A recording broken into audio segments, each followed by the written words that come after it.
अगर आप भी चाहते हैं दीवानी म्यूजिक का सभी ऑडियो वीडियो सबसे पहले आप तक पहुंचे, तो चैनल को सब्सक्राइब करें और बगल में घंटे के बटन को जरूर दबाएं।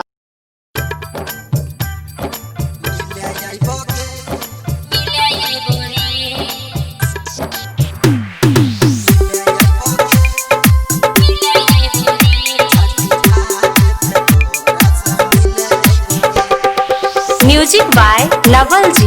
मां शारदा रिकॉर्डिंग स्टूडियो छुट्टी पर हो ना।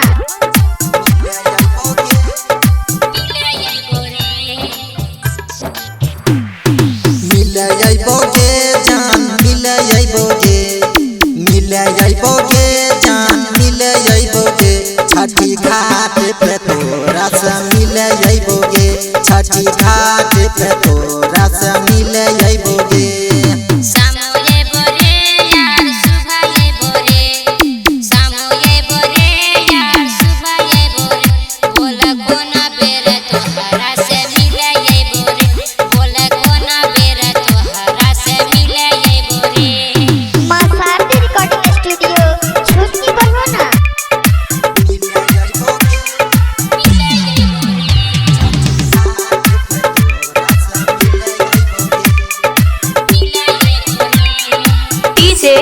नवल जी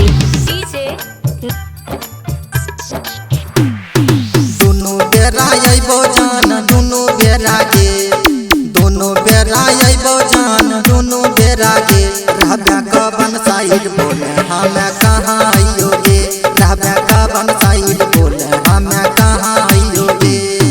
पूरब साइड हमारा के पास रहो रे, पूरब साइड हमारा के पास रहो रे। पीला सूट पहने रहो चीन ली है रे, पीला सूट पहने रहो चीन ली है रे। मां शारदा रिकॉर्डिंग स्टूडियो छुट्टी पर हो ना।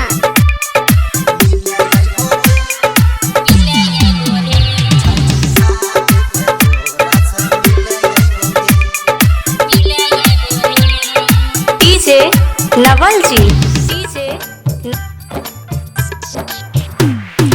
मम्मी पापा से है जान बच के रहिएगे, मम्मी पापा से है जान बच के रहिएगे। मिले आइबो छठी घाट तोहे केकरो न कहिएगे, मिले आइबो छठी घाट तोहे केकरो न कहिएगे। रागिनी रंजन एगो बात सुने रे, रागिनी रंजन एगो बात सुने रे।